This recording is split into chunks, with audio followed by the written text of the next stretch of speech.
దేవ గ్రంథంలో అసలు ఈ ఆధ్యాత్మికమైన మరణము ఎక్కడి నుండి సంభవించిందంటే ఆది కాండము 3వ అధ్యాయము 7-8 మాటలు మనం చూసుకుంటే, అప్పుడు వారిద్దరి కనులు తెరవబడిను. ఎవరిద్దరు కనులు?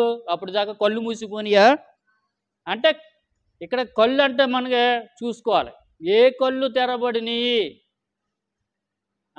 చూసుకుంటే శారీరక సంబంధమైన కళ్ళు తెరబడ్డాయి, ఆత్మ సంబంధమైన కళ్ళు కూడా తెరబడ్డాయి. ఎందుకంటే వేచిన జ్ఞానం గల మనసు వారికి వచ్చేసింది. అప్పుడు వరకు వాళ్ళకి దేవుడు తప్పించి ఇంకెవరో తెలీదు. ఈ లోకం తెలీదు, లోకాసలు తెలీదు, లోకంలో ఉన్న సమస్తమైన వ్యర్థము, సమస్తమైన విధానము, వాళ్ళకి సంసార జీవితం ఇలాంటి ఏమీ తెలియదు. కాబట్టి దేవుడితోటి చక్కగా ఆనందిస్తూ దేవుడితోటి వాళ్ళ నివాసం చేసే రోజులు అవి. ఆ దినాల్లో అపవాది వాళ్ళ మధ్యకు వచ్చి వాళ్ళని